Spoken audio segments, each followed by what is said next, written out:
guys! Today we'll be recapping a story, The Villainess is Shy in Receiving Love. Please like the video and subscribe to the channel. It helps us a lot. Enjoy. It all begins when Melody's mother returns home carrying not only stolen items from a wrecked carriage, but also the child of the said accident. Melody can actually remember her past life in which she was disregarded by everyone around her, and drives her to seek comfort in novels. She fell in love with a novel that ends happily, but the heroine's tragic childhood life really resonates with her. The novel follows a 5-year-old female lead who, after losing her mother in a carriage accident, was abducted by a slave trader and abused by the trader's daughter until being rescued by her father, the Duke. One day, when reading a newspaper article about a missing Duke's daughter, she comes to the startling realization that she is actually living the first chapter of her favorite book. The name of the area, the noble's name, and her name are all the same as in the novel. She is the daughter of the slave trader who was punished by the Duke. She tries to convince her mother to stop her evil business, but she fails and must resort to Plan B, which is to form a strong relationship with the female lead in order to escape severe punishment in the future. Her plan, however, is easier said than done because her mother is opposed to treating the little girl nicely, while Loretta, our cute little blonde girl, is still terrified of her. To start off, Melody tries to offer Loretta soup, which she sneakily eats, and she also offers her bed since she's been sleeping on a tough couch. Loretta still appears terrified, but she takes this chance to sleep comfortably. Melody finds Loretta crying and tries to soothe her, but Loretta flinches, which Melody understands because right now, Loretta only sees Melody as a bad person. The next day, she sees that Loretta is sitting and not trying to avoid her. This is a good sign that Loretta is beginning to feel comfortable in her presence, and as she's just about to celebrate, her nasty mother yells, so she leaves Loretta with a cup of hot milk to drink before going to her mother. It rains heavily that night after Melody's busy day, and Loretta, who's been waiting for her, quickly gives her a hug. She does not say anything after that and starts burrowing herself under Melody's blanket. And when Melody opens the window to try and comfort her, the chilly air only makes Loretta burst into tears. She instantly shuts the window, realizing the rain must have been traumatic for Loretta because it rained on the day her mother kidnapped her from the crashed carriage. She worries about her, and so she opens up, telling baby Loretta that she too is afraid of the thunder and convincing her that covering your ears will help keep the sounds away. She then assists her in covering her ears, and that kind gesture puts Loretta at ease. But let's be honest, hands alone won't keep the noise away, lol. The two decide to sleep together while still covering Loretta's ears. Melody promises her that she will be happy soon and that she does not need to worry. Cuties. Meanwhile, the Duke is set to go where his long-lost daughter is said to be found. Melody and Loretta have become closer since that night, and today, Loretta proudly shows Melody her drawing, which she enjoys.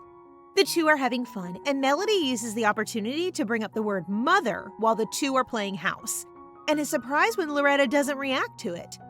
She worries that Loretta has lost her memories, but her focus is diverted when Loretta curiously asks about a picture of a house she's been seeing in a newspaper, to which she replies that she too will return to a lovely house of her own.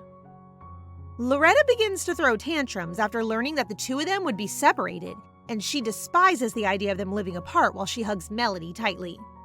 After some days, Melody's mother comes home drunk, just as Melody is preparing soup for our baby Loretta. Her mother happily shares that someone is willing to pay a huge sum of money to buy Loretta, but her daughter just gives her a disappointed look. And when Melody talks back, her mother's temper flares and she pushes her, causing the hot soup to fall on her leg and burn the side of it. Loretta rushes to help her, but she slips and scrapes her knees. Her mother immediately tells her to get to a doctor, not out of concern, but because she needs to sell her in good condition. Melody rushes through the rain, unable to think clearly, believing the Duke will surely punish her harshly for hurting Loretta. She then begins blaming herself, claiming that if the two of them had not become close, this would not have happened. She stumbles, but she's stronger than we thought and won't allow her emotions to get the best of her now as she keeps racing to Merlin's house. She is shivering and grimy when she arrives at Mrs. Merlin's house. Thankfully, the doctor seems to know her and immediately treats her wound.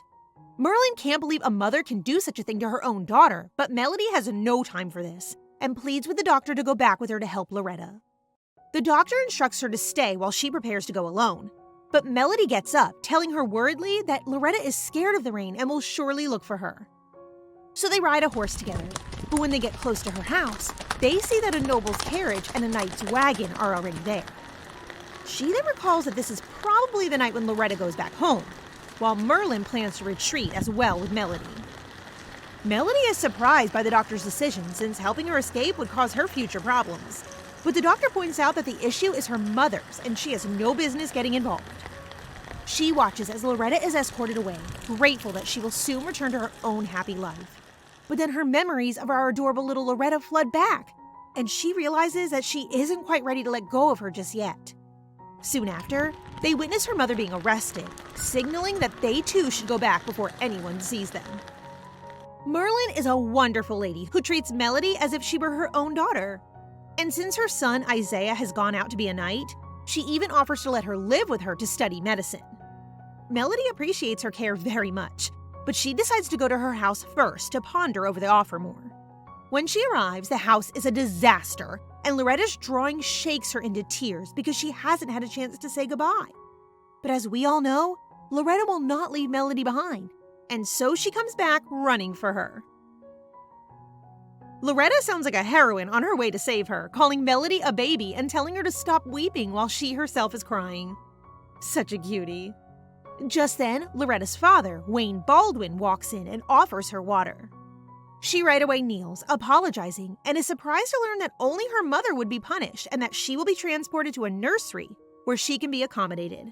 Since she helped his daughter, the Duke has shown her mercy, but Loretta can tell from their conversation that they will now be living apart. Our tiny bundle of joy really loves Melody, and Melody admits she feels the same way. Loretta then tells her father, whom she calls Master, that she wants to bring Melody with her, which the Duke couldn't refuse. After seeing how Melody can make his daughter feel at ease, he agrees and asks Melody if she wants to come along. Melody now has two options.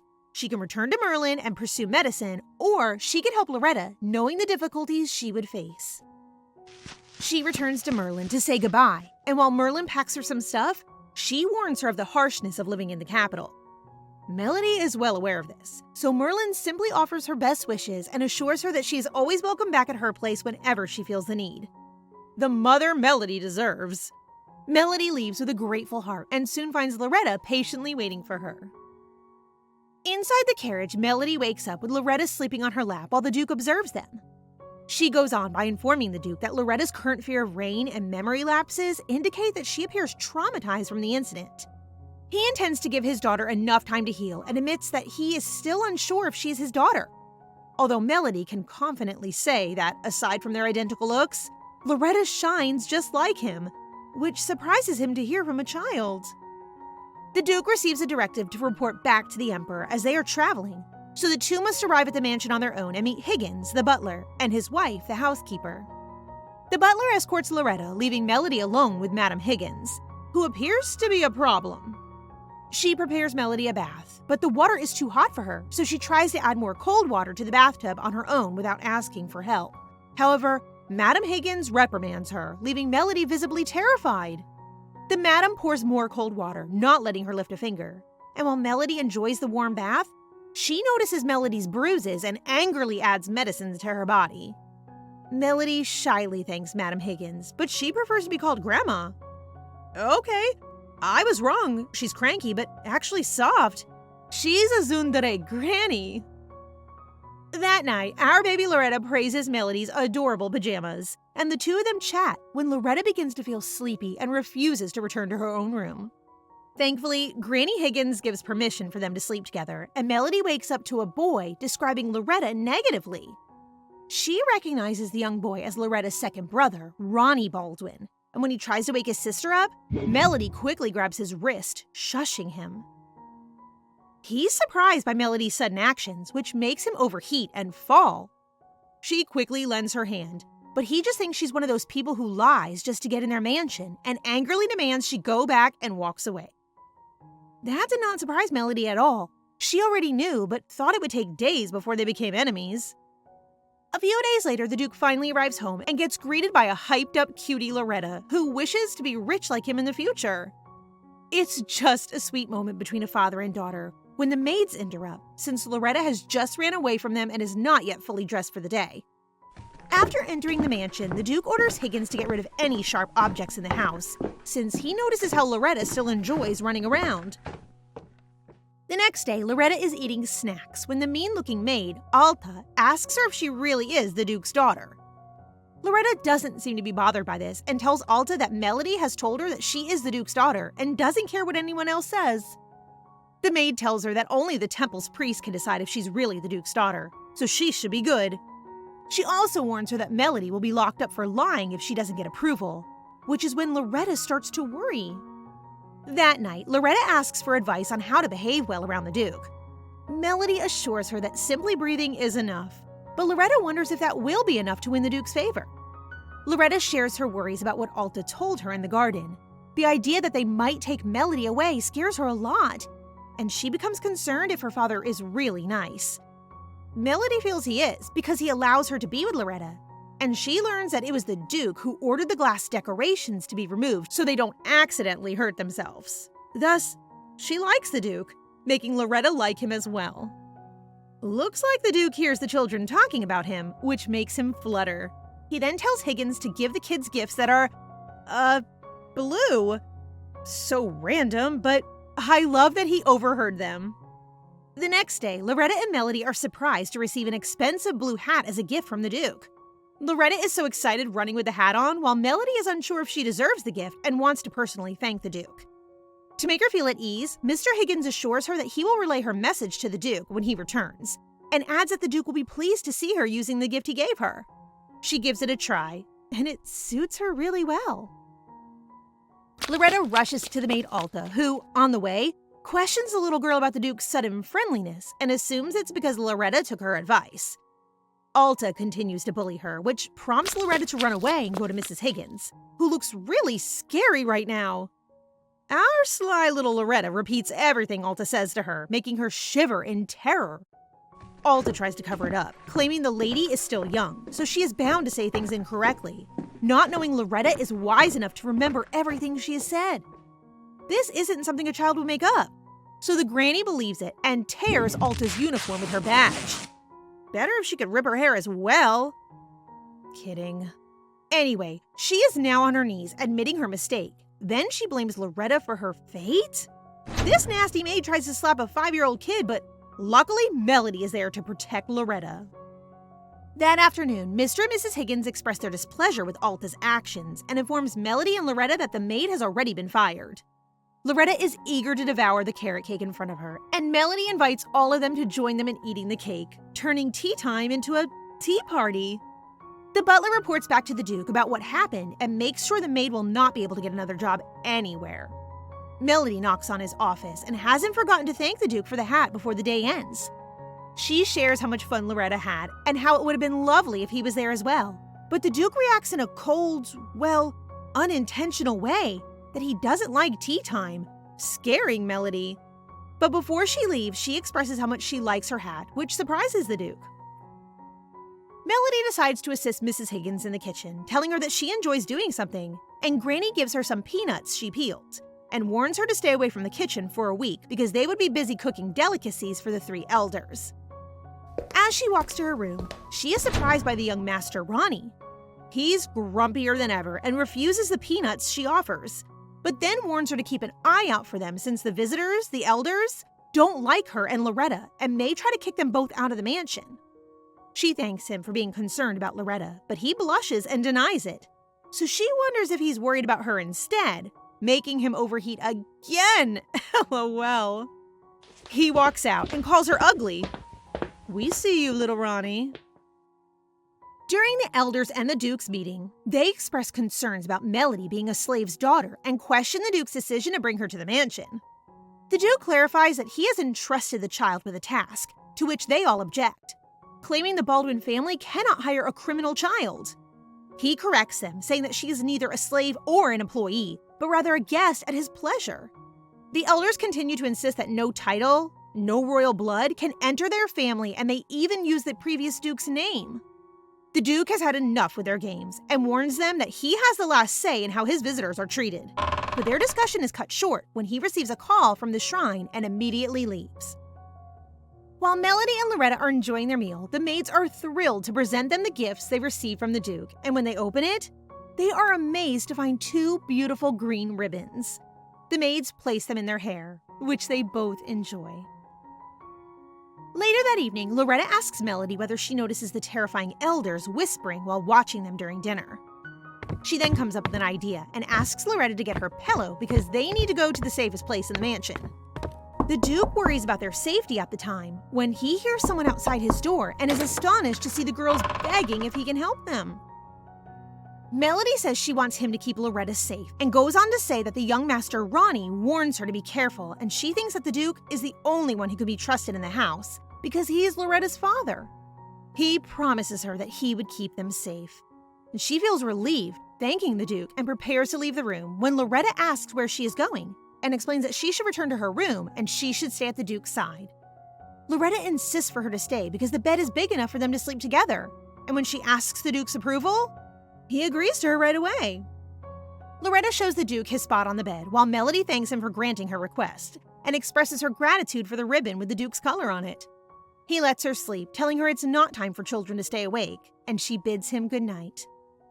The next day, Loretta and the Duke prepare to travel to the shrine while Melody says goodbye. All the elders glare at her in disgust, but she ignores them. She's happy knowing the Duke is Loretta's biological father, and all will be revealed soon. She's thinking that after the wonderful news will be announced, there might be an all-night celebration, and the Duke's sons, Claude, who is at the academy, and Jeremiah, who is at the magic tower, would go to the Duke's residence to meet their long-lost sister. She is determined to assist Loretta to avoid danger. But when somebody knocks on her door, she opens it eagerly, expecting to see the butler, only to find the elders waiting for her. She is shocked to see the man before her and recognizes him as one of the elders. He confirms to her that Loretta is indeed the Duke's biological daughter, and she expresses her delight at the news with a broad grin. But the elder changes his reaction and tells her she can now receive her pay and leave the mansion. Surprised by what he says, she explains to him that she doesn't ask for any financial assistance to care for Loretta and only wants to stay by her side. He mocks her and becomes so rude that he grabs the ribbon in her hair. Melody tries to get her ribbon back from the nasty old man as he lies and says that the Duke has already told everyone that she is the daughter of a slave trader. She doesn't believe him and refuses to accept the money he tries to offer. He finds that she really has no intention to leave, so he grabs her hand and drags her outside, where the carriage awaits to take her to her mother's prison and move her out of the mansion. She feels hopeless and begins to panic when she thinks about reuniting with her mother. Granny thankfully arrives just in time to stop him and console Melody, who breaks into tears. Poor baby! Granny confronts him, but he gives her a hard slap that knocks her down. He bullies kids and now abuses a grandma? Then a guy quickly takes Melody from behind and drags her to the carriage. The maid, Patty, hears Melody screaming, but she is surprised to find Mrs. Higgins on the ground. Granny has no time to explain, and with a weary voice tells Patty that they must find the Duke now since the elder has taken Melody away. Inside the central prison, the elder presents Melody to her mother and advises her to take the compensation offered to her, leave the capital with her mother, and avoid the Duke at all costs. When Melody's mother hears compensation, she rushes over to see Melody, not because she misses her or anything, but to confirm if she has the money to get her out of jail. While all of this is happening, Loretta receives confirmation from the priest that she is the Duke's daughter, and this is merely a formality. Loretta can't wait for it to be over so she can go meet Melody, but when they get home, the elders tell the Duke that Melody excitedly left after taking the money, which the Duke finds strange. They exaggerate their stories, but the Duke chooses to investigate on his own, making the elders begin to get concerned and try to explain that Melody should be with her mother by now. As people in power, the Duke reminds them that it's against the law to pay money to get a criminal out of jail. But they act all loving, saying they are simply thanking Melody for saving Loretta. They even say that if Loretta makes new friends, she will definitely forget Melody, which Loretta strongly rejects.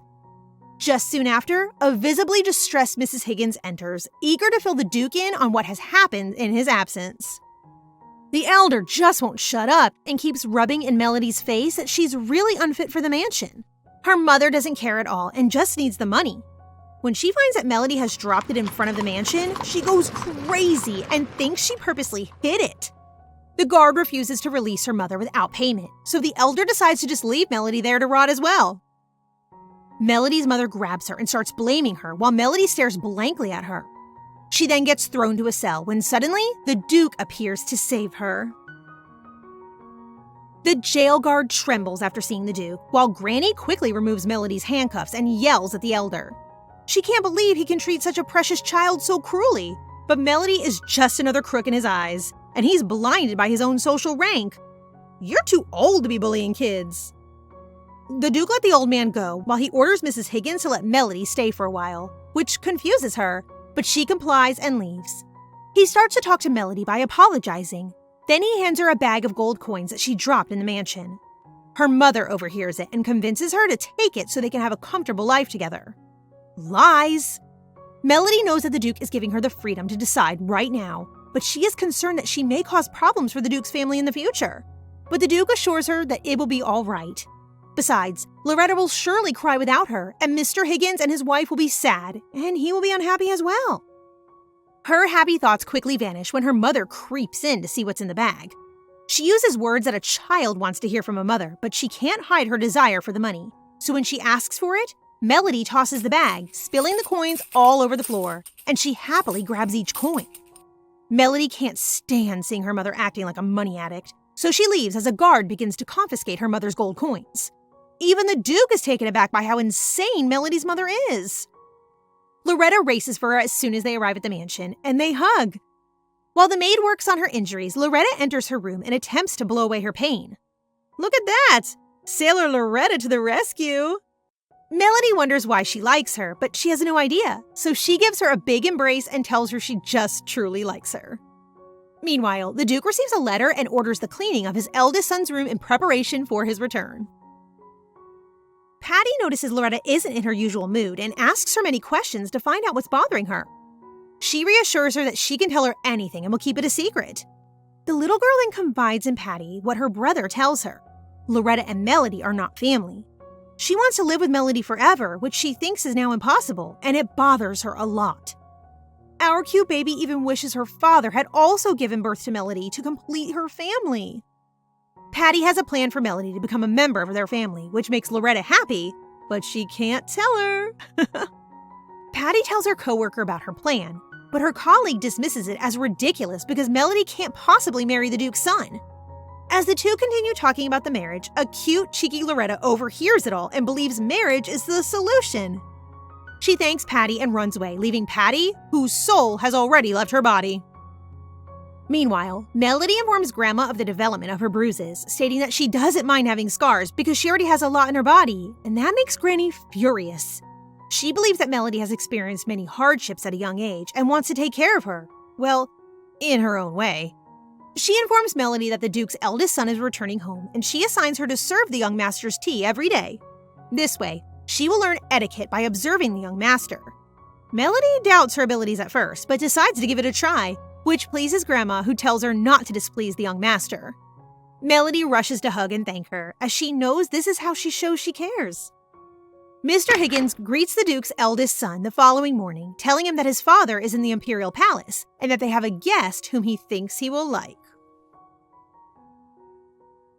Melody is shocked to see the Duke's eldest son, Claude, already playing in the garden with Loretta, as she thought he'll arrive in the afternoon. While watching them in the yard, she recalls from the novel that Claude Baldwin is the most handsome young man in the capital, with exceptional qualities who adores Loretta, making him the ideal brother. Plus, Claude was her favorite character in the story. After both Claude and Melody introduce themselves, she explains that she is delivering Loretta's hat. Loretta rushes up to her, mustering all her confidence to ask her a question. She begins by confirming if Melody likes her, and when she tells her she does, she hopes to marry Melody while giving her a flower, promising to make her happy, surprising both her and Claude in the process. She then hugs Loretta and promises to make her even happier. Cuties. While having fun, Melody notices Claude just watching them and recalls that he is jealous of people whom Loretta loved. A siscon. Melody begins to give the young master his tea that afternoon, but as she stands in front of his door, she realizes she's nervous and isn't sure what to do. So she knocks. As she waits for him, she recalls the garden incident and consoles herself by believing that she did nothing wrong. Loretta merely wants to play with her, so he should not see her as an enemy. When Claude opens the door, he tells her he heard she likes to learn the etiquette of the capital and asks if it's because she wants to be with Loretta. She confirms and says she'll do whatever it takes to stay with Loretta forever. After listening to what she has to say, he shuts the door and leaves her wondering if she had offended him again. From that day on, she tries to approach him, but she is always turned down. After learning that the family hates liars, she apologizes for lying to Claude and admits that she has no desire to learn the nobles' etiquette and lacks confidence because she's just a nobody. Claude thanks her for opening up and says there's nothing to apologize for, which confuses our girl because she has always assumed he's angry. But just as she realizes this, Claude ends their conversation and shuts his door. The next day, as she delivers his tea, she is still unsure if she has settled any issues with the young master. But it seems like she's safe for the day since Claude isn't home. She is supposed to simply leave a cup of hot tea and return the teapot to the kitchen. But when Claude opens the door, he frightens her into dropping the pot. He hurriedly covers Melody's face to protect it from the hot water and gets his hands burned instead. Melody starts to freak out, but Claude tries to calm her down, allowing her to sit on his couch and instructing her to close her eyes and ears while counting. And the first thing she notices after she finishes counting is Claude smiling. She feels much better and apologizes, while Claude does the same, saying he wanted to return earlier since he knew she'd be coming. But as far as Melody knows, he doesn't want to see her, making him feel sorry and admitting he's actually jealous of how close she is with Loretta. And casually adds that once a Baldwin falls in love, they can't control themselves, which Melody interprets as his love for his little sister. He's low-key confessing. He goes along with her naivety and changes the subject, giving her advice to act proudly in any situation. Now that she seems better, Claude gets closer to her, letting her know he'll bully her a little, which she refuses, but he uses his hurting hand as an excuse and orders her to visit him every afternoon.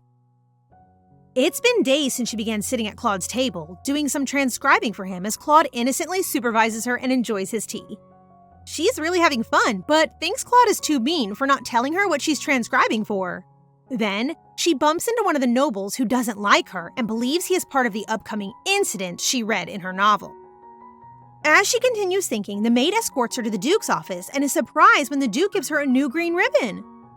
She is still puzzled and wonders if the old man must have returned it, but that doesn't seem to be the case, so she happily thanks the Duke for his present. Then he sees some ink marks on her sleeve, so Melody quickly says she's sorry and explains that she's been writing. The Duke can see from her reaction how severely she has been treated in the past, turning her into a child who's quick to apologize for anything. He pats her on the head, acknowledging her hard work, but anticipates another apology from her. However, this time, he receives a thank you, making him smile. Progress. He hands her the ribbon and says she will need it so anyone will know she has the Duke's favor. Later that night, she goes to monitor Loretta's dressing room since she knows someone will break in and destroy her belongings, which will cause heartbreak for the baby. Instead, Claude surprises her and wonders what she's doing. She's able to come up with a believable explanation, saying she heard some officials planning something evil. But this just makes him worry more and that she should have reported this to the adults, by which he means him. He's only 15 years old, guys. He offers her a hot milk while reassuring her they will be patrolling the area and increasing the guards, relieving her of all her worries and realizing he's quite mature for his age. When she gets back to her room, she finds that all of the precious presents she got are broken. She's rewriting the story without realizing it. Instead of going after Loretta, they turn their anger on her. She looks very sad, but she chooses not to be upset, thankful Loretta didn't get hurt. The vassals of the elders are set to go the next day, but they refuse to leave quietly and have the audacity to warn the Duke that the others would mock the Duke's family for allowing someone of no standing to stay in his house. The Duke gives a threatening look and is willing to meet anyone who makes fun of his family when Melody comes out wearing the broken ribbon and walks with her head held high. She's furious and recalls Claude's instruction to remain calm and not panic, infuriating the nobles with her noble-like attitude. The Duke is ready to make them shut up until Melody speaks up for herself. She admits that her mother is a criminal and that she is simply receiving favor from the Duke while holding her beloved ribbon. And the nobles take advantage to use the ribbon against her, arguing she should take care of everything she receives. She then alerts everyone that someone, directly pointing to him, stormed into her room and rips the mentioned ribbon. The Duke quickly checks if she's hurt and starts to get really angry until Melody stops him. She does think it's childish of them to hold a grudge against a child, but she doesn't wish to punish them, so the Duke kicks him out of his mansion instead. Later, Granny Higgins repairs her ribbon while ranting about the lunatics and promises Melody that she'll repair her hat as well, making her really happy. However, when she gets back to her room, she sobs uncontrollably for failing to take care of her priceless items, until she hears Claude and Loretta outside her room. She really needs her comfort, so she quickly opens her door, only to find Claude alone. It's a lie, so she shuts her door and cries again while he apologizes, explaining that Loretta didn't want to comfort her and he just came first since he's jealous. Not the way Melody thinks, but because he wants to have her all to himself for a while. He gives her a handkerchief, and after she calms down, he invites her to see Loretta. She isn't sure, but she follows him anyway, and when she gets there, she finds that the path doesn't lead to Loretta's room, but to the library. Claude leads her to a table and instructs her to write her name on the book she recognizes. It's the notebook she uses to keep the records he asks for, and she assumes he'll give it to her. Nope. This cunning man gets the book from her, saying it's filled with conversation magic, and his plan is even better. He shows her their shelves full of past records and believes they will be helpful for people in the future. He asks Melody to add hers to the shelf with the exception that if someone ever cites it, it will be credited to Notes compiled by Melody of the Baldwin family. She is surprised since she isn't part of their family, but Claude finds nothing wrong with it and even teases her that she can just marry someone in the family, making her really flustered. He goofs around, acting all innocent, saying he's talking about Loretta, who wants to marry her. But she clarifies that she can't marry a Duke family member, but wants to stay with baby Loretta forever. And the thought that she won't leave anytime soon makes him very happy. So the two of them go to Loretta's room. Cutie Loretta quickly hugs Melody and asks if she likes the present her brother gave her. She appears to have no idea until she realizes that Claude's gift is actually the notebook that he has added to the bookshelf and protected with his magic. Her joy has spread to Loretta, and Claude is beaming with pride in the background. Meanwhile, the Duke and Mr. Higgins discuss Melody's need for a stable position. The Duke can't just ask anyone since they will use Melody to manipulate him, and he can't adopt her since Ronnie strongly objects to the idea. We know why, LOL. Melody is in a tough spot right now because her mother's execution date has been set, and her mother is using her last request to make Melody stay with her until she dies. Trying to leave a trauma to her daughter till the end. Gosh. The next day, he discusses it with Melody and reminds her that she can always decline the request. She knows that her mother has never worried about her and just wants to use her to make herself feel better. Her mother has always been a very selfish person and always will be, but this time, she doesn't want to get hurt anymore. The Duke is grateful that she chose not to comply, saving herself from getting hurt. Yes, just a flowery path ahead for our girl, please. He plans to sign the document denying the request, but Melody convinces him to let her do it on her own so she can finally be free of her mother's control. The Duke agrees and lets Claude escort her to the prison. On the carriage, she's still new with wearing gloves, and the two start discussing how uncomfortable gloves are, and Claude even lends her his. She wonders how they were only 4 years apart, but he acts so mature, and even his hands are so big. She doesn't have to worry since she'll grow up soon, and he asks when her birthday is. She actually doesn't know her birthday, but she chooses spring, when yellow flowers bloom. The awkwardness gets cut off when they arrive at the prison and a knight she knows shows up. It's Isaiah.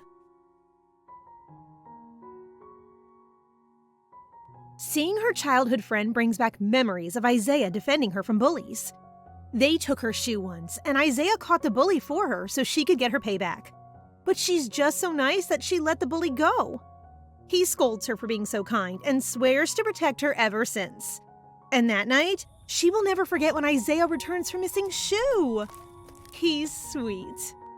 They talk for a long time about how much they miss each other, and Claude notices how close they are and requests that the chief knight let Isaiah come along with them. So Claude calls Melody to board the carriage with Isaiah, but he later finds Isaiah's friendliness to Melody impolite. Inside the room, Isaiah is overwhelmed by the chocolates in front of him and is unable to disguise his emotions. He even asks Claude if he could bring some for the other nights, while Melody feels happy that he has never changed and that he always shares what he has with his friends. Melody is like family to him, and so he kneels before Claude, formally thanking him for taking care of Melody, until Melody recalls something important, rolls a book, and hits Isaiah.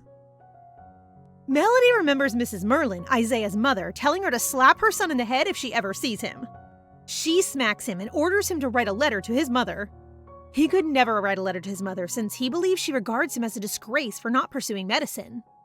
He knows his mother will be upset if she learns that he's the knight's escort, while Melody yells back, confirming that his mother is already disappointed because he hasn't contacted her. After hearing this, he agrees to write his mother a letter but has no idea how. He asks Melody if his one-sentence letter will do, but she has never written a letter either. They only gaze at Claude, the only one of them who appears to be experienced. On their way home, she apologizes to Claude for getting so caught up in conversing with Isaiah that she forgot the central prison office was closing, preventing them from doing what they had planned to do there.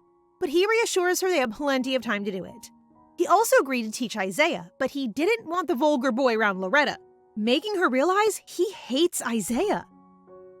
Melody is surprised to see Isaiah the next morning at the Duke's mansion. She asks why, and he says that the young master promised to teach him how to write letters.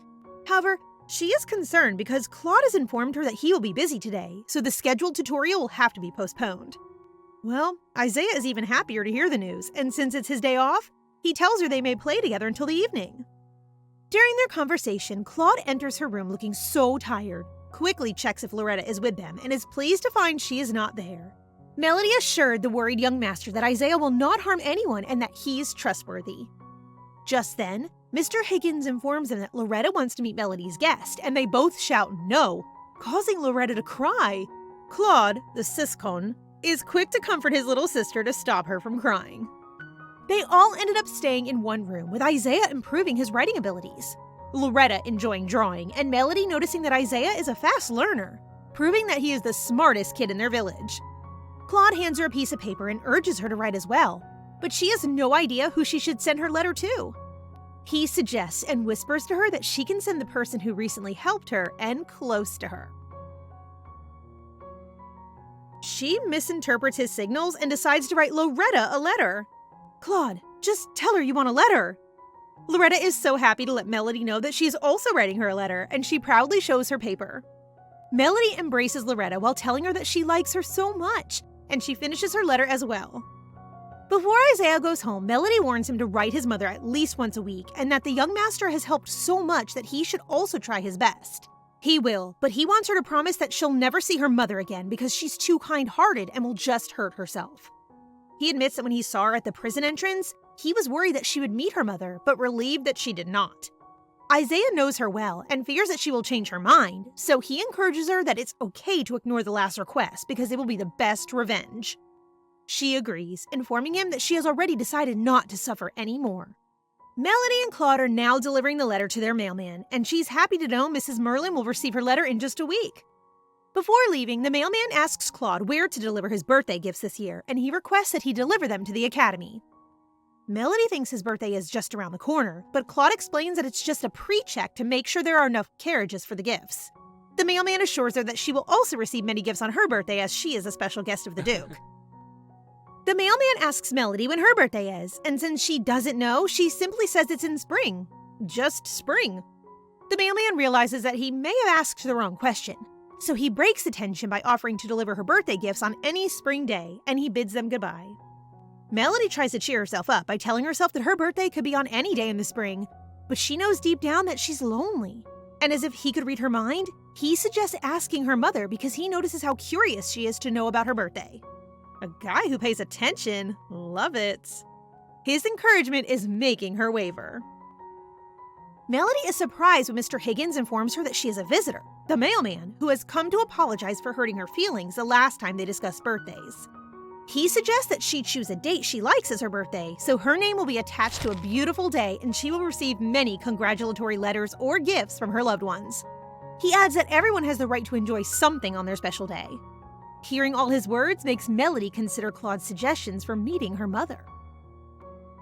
While she is approaching the capital's prison, her thoughts are filled with Isaiah's words, but she is now determined to meet her mother to fill the emptiness she feels inside. Claude escorts her, as he feels responsible for making her change her decision to see her mother. He offers to accompany her inside to protect her in case trouble occurs, but she insists on talking to her mother alone, so he opts to wait for her inside the carriage. Claude spots a guy following Melody's way as she walks in with the knight. She walks silently, observing the structures of the building, and realizes the place is the prison for nobles, thinking her mother is still blessed to be there with the Duke's grace. Suddenly, someone grabs her, and it's Isaiah, who is trying to run fast while holding her wrist tightly, certain that she is there because of the Duke's orders, and all the while believing that the nobles forced Melody to visit her mother. Just then, Melody pulls her hands away from him and says that she chose to be there. He can't believe what she is saying and reminds her of her past, yelling in rage that he would not allow it, that he would not let her be hurt again. Just then, Claude enters and orders him to let go of Melody. Can't blame him. He just wants to protect our girl. Seeing Claude makes Isaiah more enraged. He blames him for bringing Melody there and asks why they lack compassion. Melody observes his reactions and concludes that he is angry with her simply because he wants to protect her.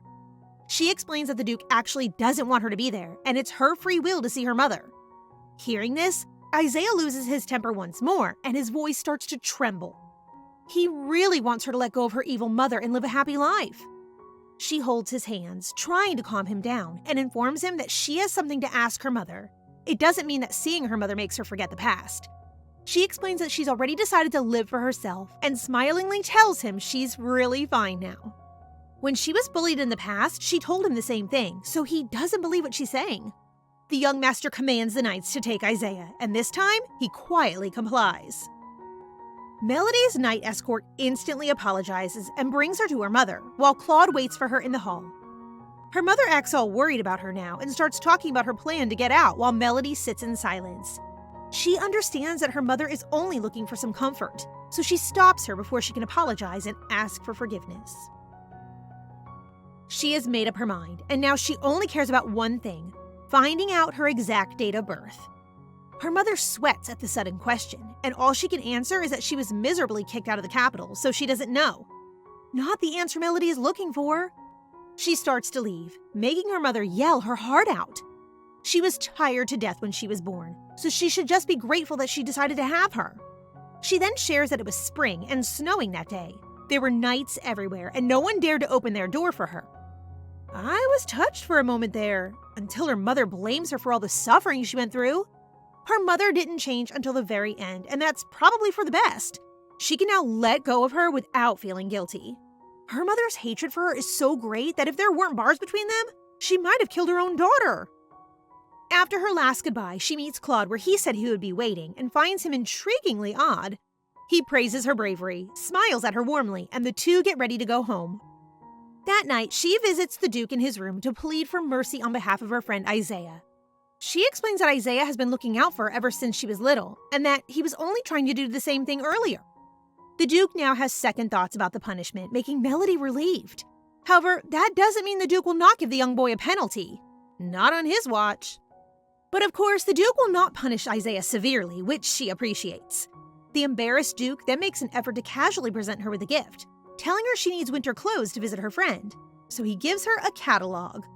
But our girl misunderstands and thinks the Duke wants her to pick clothes for Loretta, making his efforts for nothing. She then runs into Claude, who is pushing a cart full of books. She can already imagine that her plan to look at dresses for Loretta will have to be canceled because of him. And sure enough, he indeed makes Melody help him with the books as payment for his help in the prison. LOL. When they arrive at the library, she learns that reading books is Claude's hobby. He then hands her a record book that states the weather description her mother gave. Spring, but snowing. She starts putting things together and remembering what her mother said, which makes him happy that she's regained her energy again. Aww, this is all part of his plan to support our girl in finding her birth dates. They have 3 clues: strange weather, wandering knights, and villagers who wouldn't open their doors to a pregnant woman. Claude then recalls that a long time ago, an assassin pretended to be a guest in a village near where royalty goes and murdered the entire family before getting caught. And since then, the royal family has issued an order to the villages, through which the royal carriage regularly passes, to never open doors for strangers for everyone's safety. He happens to be in possession of the very book they need, a record book of the royal family. She is hesitant and concerned that they are building their hopes too high. In an instant, Claude washes away her concerns and reassures her that they will find it. She can't stop wondering why he's so kind to her, and as usual, he uses his baby sister as an excuse, saying Loretta will hate him if he's not nice to her, which she buys. He hands her the book, and as she reads it, flashbacks to when she got bullied because she didn't have a birthday came flooding back. Her lack of response is making Claude worry.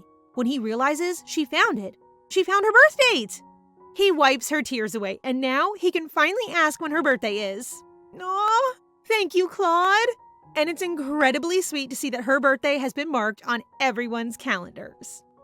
After a few days, Isaiah pays her a visit and immediately kneels and sobs upon seeing her. He feels ashamed and apologizes for his past behavior, but Melody thinks that she should be the one apologizing, confusing him. She never listened to his advice before and always runs away from bullies, so this time she properly expresses how grateful she is. He always wanted her to stand up for herself, but now that she does, he feels unneeded. But even so, he's glad. He then notices her wrist with a bandage and thinks it's his fault, so this time he kneels, sobs, and bangs his head on the floor. She stops him, saying it's not because of him, but of young Master Ronnie. Ronnie has actually requested that she treat him like his brother, which she quickly accepts. However, since she believes he does not enjoy tea, she will bring him milk, making the young master very embarrassed. And she hurt her wrist when she helped Ronnie clean up after he broke a teacup. Ronnie was in a hurry and tried to clean it up himself, so the two of them got hurt in the process. Isaiah calms down, and they continue talking. And Melody learns that the Duke's punishment for him was, well, dreadful for Isaiah. Washing socks. She was worried about him and is happy that it's nothing serious. But their conversation was cut short when Ronnie barged in. He invites her to join him for marshmallows and tea, but Melody encourages him to drink milk to grow taller, and he blushingly complies. He keeps rushing her, causing Isaiah to lose patience and yells back at him. They end up playing cards and betting that Ronnie shouldn't treat Melody like a maid, while Ronnie wants him to stay out of it. As the two keep arguing, baby Loretta wins the game with a royal straight flush and receives a cuddle from Melody. Ronnie is being a sore loser and wants to play a different game with Isaiah. He wants to challenge him to treasure hunting, but more stealing. The game is simple. They have to sneak inside Mr. Higgins' office to retrieve a record book. His game is giving Melody headaches, but Isaiah, being as competitive as he is, did not back down. For decades, the Higgins family has served as the Baldwins family's butler. They are in charge of documenting everything that occurs in the mansion. Therefore, the Higgins office is stuffed with historical records of the Duke's family. They are accurate records with not a single day missing, and it is well known that Higgins takes pride in them. So that night, their game begins. The two agree to steal just June's worth of records, and whoever gets caught loses, while Melody watches them having a good time with their little game. Ronnie starts the game and looks inside without realizing that Melody is behind him. He immediately grabs her, fearing they'll be discovered, and enters Higgins' office. He's really into the game and yells at her for trying to make him lose, but actually, she's just worried about his wounds. After dressing his wounds, she innocently asks why he keeps asking her to serve him tea. And that's when he goes on to explain that he felt bad for treating her badly before. He finally expresses his feelings and apologizes to her and asks her not to leave their mansion. She gets him and knows he's lonely because Claude is constantly at the academy while Jeremiah, the third son, went to the magic tower and never came back. She says it without thinking, and Ronnie gets confused as to how she knew about Jeremiah. Before she can respond, Ronnie, who is overjoyed, believes it was Claude who told her, and his eyes shine as he keeps praising how great his brother is. He keeps telling her she can stay, and that's when she understands she too will become an adult and will most likely need to find another place as the door unexpectedly opens. They are safe. It's just Isaiah. He enters the room since he can't wait until he's done. He walks straight to the shelf and finds something strange. The June record from 6 years ago is missing. He feels it was taken to read, but our smart girl disagrees. She discovers no vacant space between the books and believes it was never there to begin with. She questions Ronnie about why he specified to only steal June's record books and learns that it was Claude who taught him the game. She then remembers that in the novel, the Duke and Duchess were married by contract and agreed to split up after a few years. Eventually, they fell in love. Yet for some reason, they kept their promise to separate. Melody knows it took place 6 years ago, and to connect her puzzle, she thinks it happened in June and the Duke hid it as the record contains concealed secrets on it. And so Claude created a game to investigate it. Well, that's the end of their game since Granny crept up behind them and caught them. The next day, Melody is doing her usual routine, which is to write notes in Claude's room. He finds out that she used him as an excuse last night, which is fine to him, but he wonders why she knows Jeremiah, since he knows no one dares to mention his name. According to the novel, the Duke was against him leaving, and so it became a silent rule in the mansion not to talk about the third son. Melody has no more reason to lie, but Claude just smiles and even asks her to be his secret sharing buddy. She declines, since she knows he'll use it to make her do more work. But it turns out Claude's stay is over and he will be returning to the academy tomorrow. I guess that's fine, so she'll miss him in order for their relationship to flourish. Melody has also lost track of the fact that Claude has to go and return to the academy at some point. Now that they brought it up, she remembers that Claude lied to Loretta in the novel when he said he would depart tomorrow morning so that his sister wouldn't have to get up so early to send him off. So lying to her and not admitting that he will leave at midnight shows that Claude also cares for her. Melody is absorbed in her thoughts to the point that Claude notices her looking downcast, which is contrary to his expectations because he believes Melody will be happy because once he leaves, she will not have to continue writing. This prompts her to explain that she is simply concerned that Loretta will become very sad, but she also assures him not to worry too much because Ronnie and the Duke will look after his baby sister. Claude smiles warmly and tells Melody that he isn't worried since, aside from his family, he knows she will watch after Loretta as well, which surprises Melody to the point that she blushes. Soon afterwards, at midnight, Claude is getting ready to leave when he sees 2 letters stashed under his door. Claude is overjoyed to see that he has received 2 letters, one from Loretta, who had drawn a sweet picture of the 2 of them, and another from Melody, who had written down her feelings that she had given up trying to remember her birthday until he came along and helped her discover it, which is something she will never forget and be always grateful for, leading Claude to give that blushy and genuine smile of his. Aw, they aren't able to say goodbyes? Sunlight streaming in through the window jolts Melody out of her slumber, and she hurries out of the house in the hopes that the trickster boy Claude is still around. But to her dismay, he has already left. Only Higgins greets her outside, and while he tries to arrange her bed hair, he reassures her that Claude read her letter with joy before handing her a response letter from Claude. The letter doesn't say much, but reading Claude's wish that she leaves her troubles in the past since her future is going to be full of joy warms her heart. I love a sweet boy. Melody and Loretta have been playing hide-and-seek for days, and Loretta looks to be hiding exceptionally well today, which Melody shares with Higgins, who appears to have noticed them playing. Now that he faces Melody, he tells her that his wife adores it when she refers to her as Grandma, and he's about to request her something, but is too hesitant to do so. Aw, he wants to be called Grandpa, doesn't he? Anyway, where is Loretta hiding, you may ask? Ronnie is helping her hide in a carriage, promising her that Melody would never find her.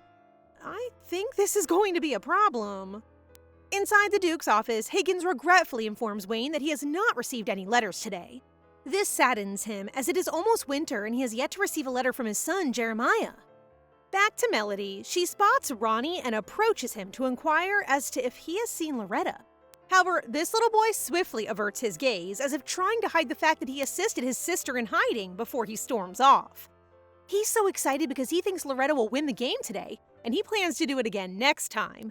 But little does he know that his sister is trembling in the carriage, yet attempting to control it because she really wants to surprise Melody. Uh-oh, the carriage must have brought up traumatic memories for our poor little baby. She is managing well, but the moment the rain begins and the thunder rolls in, it brings back haunting memories of how Melody's mom took her away, and the moment she lost her hold on her mother's hand during the carriage accident. She attempts to block out the noise, desperately focusing on calling Melody, but the intensity of it becomes too much for her, leading her to fall to the ground. Meanwhile, Ronnie is having lessons but is unable to concentrate due to the heavy rain outside when Melody, who appears to be soaked from the rain, runs into the room and cries that she cannot find Loretta anywhere. She is now freaking out as she reveals that Loretta dislikes being alone in the rain and begs Ronnie to help her find their baby munchkin, which causes Ronnie to feel bad and quickly grabs Melody's hand to go where Loretta is. They are now rushing outside the mansion, both drenched from the rain, and when Melody picks up that they are on their way to the carriage, She recalls the day her mother gleefully told her how she took Loretta and stole items from a crashed carriage in the rain.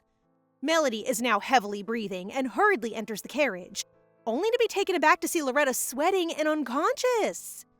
They've now gathered inside Loretta's room, where a doctor has just finished his checkup and is unsure of why Loretta isn't waking up, despite her body appearing to be healthy.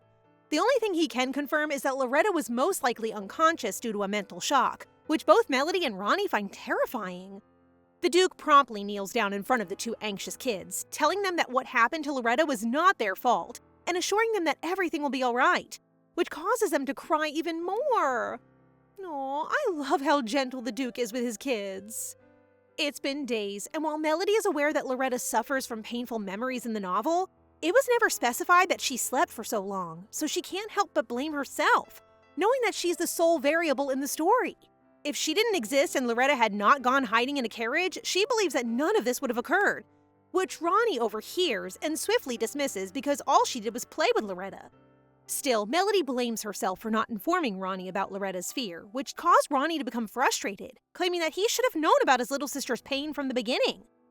He's about to break down, so instead of delivering the flowers he bought, he asks Melody to bring them to his baby sister instead.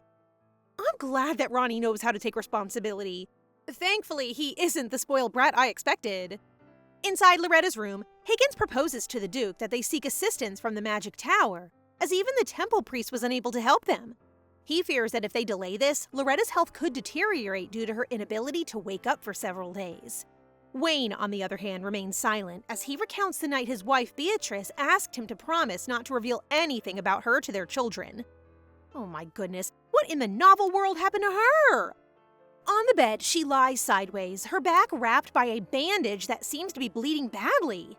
She specifically requested Wayne not to tell Jeremiah and advised him that after he had sent Jeremiah away, he should never allow people from the Magic Tower to enter their mansion because they might find a trace. Really intriguing.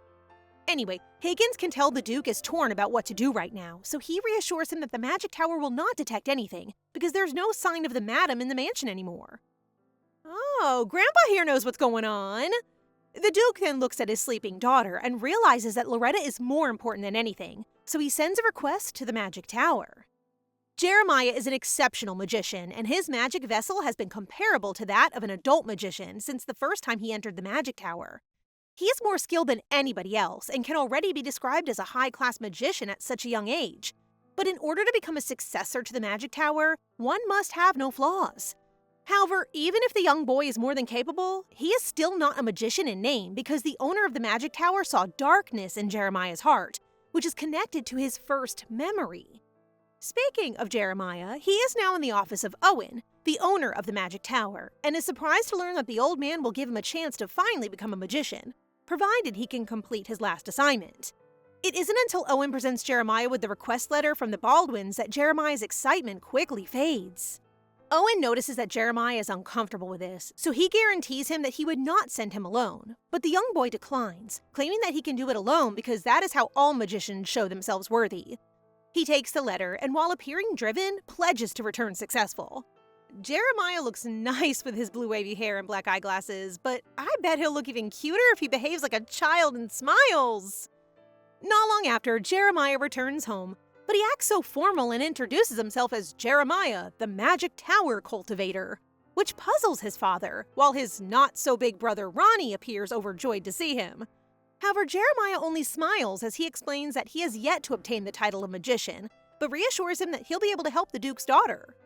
Wow, he didn't even address the Duke as his father, nor refer to Loretta as his sister. Noticing that Jeremiah didn't identify as a Baldwin, Higgins deduces that he still harbors hatred towards his family. However, the Duke warmly greets his son with a smile and a homecoming, which makes Jeremiah furrow his brows, and decides to greet Ronnie instead, who looks like a joyful puppy. When Ronnie finds out that Jeremiah knows about Melody, he explains that Melody is currently sleeping after taking care of their younger sister Loretta. However, Ronnie is taken aback when he overhears Jeremiah muttering a wish for Loretta to have been sold to slavery so that he doesn't have any reason to return home. What the? I'm not sure what happened to you, but you don't say that to our precious little sunshine. Our innocent, cute little Ronnie is unsure of what his little brother just said, but as Jeremiah smiles at him, he decides to shrug it off, believing he must have heard it wrong. He then happily grabs Jeremiah's hand, confident that Loretta would be all right now that the amazing Jeremiah, of whom he is so proud, has returned. Ronnie is so pure and a proud brother. When they arrive at Loretta's room, Jeremiah sees how bright and full of toys it is, prompting Ronnie to proudly declare that the decoration is entirely because of his ideas. He even offers to assist Jeremiah in decorating his room if he's interested, but little bro appears to be serious and only wants to complete his duty. Jeremiah requires complete silence in the room to assess Loretta's condition, so he urges his brother to keep quiet, prompting Ronnie to leave. And as soon as he does, Jeremiah glances at his little sister with anger since her blonde hair reminds him of their mother. He remembers the night when his mother was writhing on the floor, her back slashed open by shards of glass as she carried him, forehead also bleeding while she swore that she would kill him. I see this is where his trauma begins, huh? I'm sure there's a reason behind this. Meanwhile, as Ronnie stands outside the room, Melody arrives, and he cheerfully states that Jeremiah has returned to heal Loretta with his magic, which causes Melody to panic because it appears that magic should not be used on Loretta. What? Really? In any case, they have no idea that Jeremiah is now holding their little munchkin by the neck and emitting awful energy. Oh, please don't tell me that this boy is evil! Thankfully, Jeremiah pulls his hand from Loretta's neck and decides to simply inspect her condition. He can tell Loretta is stuck in a memory and does not want to wake up since it is so nice. Technically, he could simply step inside her memory and bring her back to reality immediately. He dislikes the thought of encountering their mother there and fears that Loretta could be just as insane as their mother. Now is not the time, baby son. We need our jelly bean back. As Melody begs Ronnie to let her into the room from outside, the Duke appears, confused as to why they are arguing. Ronnie explains that Melody keeps insisting on entering the room, prompting the Duke to explain that being exposed to mana could harm her, making it unsafe to approach Loretta now. But he also assures her that he and Higgins would closely monitor the situation. Nevertheless, Melody appears to be still uneasy, so he kneels down to her level and gives her a pinky promise, which helps her to relax. It's already evening, but Jeremiah hasn't left Loretta's room, so Higgins decides to check on him. The little boy opens the door and says he'll keep a watch on Loretta all night, causing Higgins to smile and tell him that the maids would take care of things, promising to let him know if anything goes wrong. Grandpa here also expresses his concerns for him and hopes Jeremiah will allow him to accompany him to his room, which makes him unable to say no. Oh, he has soft spots for Grandpa. When they reach near his room, Jeremiah asks Higgins to go, explaining that he is no longer a child who requires someone to escort him door to door, which the old man respects, so he departs. However, as he is ready to enter his door, the memory of his wrecked and bloodied room flashes before him, causing his forehead scar to start hurting. Much to his surprise, the room is spotless and exactly as he remembered it. Suddenly, his father calls him from outside, bringing warm chocolate that he can drink before he drifts off to sleep. When Wayne chooses to simply leave it on his front door and say goodnight, Jeremiah becomes annoyed, opens the door, and yells that he doesn't know why his father gave him that particular room and is suddenly acting nice. He then slams the cup and curses his own father. There is a huge misunderstanding here, and they need to communicate because Jeremiah is definitely a traumatized little baby. Jeremiah confronts his father, irritated that he bears the family name and shaking with anger as he vents his hatred for him. Hearing his own son say that makes the Duke tremble, but still, he assures Jeremiah that he understands how he feels, and he simply inspects his hands for injuries that make Jeremiah wonder why he isn't upset, prompting him to quickly withdraw his hands. He then tells his father that if his mission goes well, he'll become a magician and no longer need to carry the name Baldwin, which makes his father look sad. The Duke then tries to express that Jeremiah always holds a special place in his heart as he reaches out to him, but Jeremiah deliberately distances himself. As he slams the door shut, a wave of discomfort crashes over him, and when he hears his father say goodnight, he can't help but hug his knees and cry as he remembers his first memory. Everyone has a first memory that best represents their childhood, and for Jeremiah, it was the moment he heard his mother scream when he was 5 years old. He overheard his mother as she confided in his father about killing him, while she cradled him in her arms. At that young age, he didn't fully understand the meaning of kill, but one day, while reading a book, he learned that death is the fate for the wicked, leading him to wonder if he's a bad child. One day, when they all gathered together, their father shared the news that their mother Beatrice had a job and will be living away from home for some time. After Claude asked why, their father explained that their mother dislikes life in the capital because it's crowded, and her health condition has worsened significantly. leading him to decide to allow her to go elsewhere. However, little Jeremiah suspected that it was a lie, and the fact that he believed their mother despised his presence since she devoted all of her time to his brothers left him feeling abandoned. His mother's intense dislike for him led him to believe that she attempted to kill him but failed, which is why she left their home. He began to distrust everyone after that, including his own father, who tried to console him, believing that his love was an act. Poor kid has some mommy issues, and childhood trauma does linger, so I hope they can help him. Back to the present, as Melody strolls through the hallway, she notices Ronnie completely absorbed in a document. She walks up to him and starts staring at him so closely that the boy is so startled that he drops everything. As he picks up the letter and the book he drops, Melody becomes intrigued as to why he's carrying a dictionary, causing him to turn bright red, believing that she will now see him as a dumb guy who fails to understand some words. As a result, he chooses to show the letter, which contains difficult-to-read handwriting and requires a dictionary. But he is surprised when Melody reads it effortlessly. She discovers that the letter is from the owner of the Magic Tower and is in response to Ronnie's question about what Jeremiah likes. She continues to read it and mentions that according to the Tower Master, Jeremiah prefers tea with pickled lemon, chocolates and milk, or fruits for breakfast, which amazes Ronnie and makes him wonder how she can read such crooked handwriting. This brings a warm smile to our lovely lady's face as she explains that she used to visit a village where the elders had poor vision, and she would read texts for them in handwriting that resembled the Tower Master's. Poor Ronnie drops to the ground, feeling defeated, which Melody has no idea about, so she chooses to cheer him up by saying that she will help him understand the letters. Cuties. Cutie Ronnie is now on his way to Jeremiah's room, bringing him the milk and fruit stated by the Tower Master. Although Granny Higgins already prepared it before he could ask because the Duke has already requested it. The fact that the Duke still knows Jeremiah's favorites shows his love for his son. Anyway, Ronnie remembers how helpful Melody was with the letter earlier, and he notes that she has both a nice voice and a pretty face, which leads him to blush. But he quickly denies this and calls Melody a pumpkin. Aw, could he please be the main lead? I love how adorable, innocent, and loving he is. When Ronnie arrives at Jeremiah's room and receives no response from within, he decides to peek and discovers that his younger brother is still sleeping. However, he is surprised when he senses Jeremiah sweating so much, so he checks his forehead temperature and discovers the scar, forcing Jeremiah to wake up and use his powers to hurl poor Ronnie away. Jeremiah is still in defense mode, but quickly returns to normal, while Ronnie apologizes for surprising him and explains that he was simply attempting to wipe his sweat.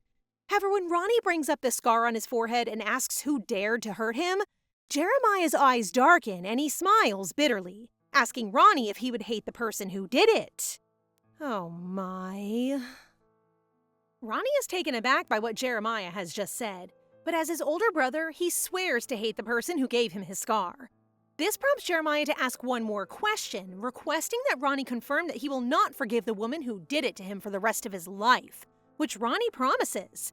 However, before Jeremiah can reveal that it is their mother, they are cut off by Granny Higgins, who informs them that a magician from the Magic Tower has arrived. Jeremiah is startled to see that the person is this kind-looking man, Magician Pierce, who says that he's come to assist him with his task.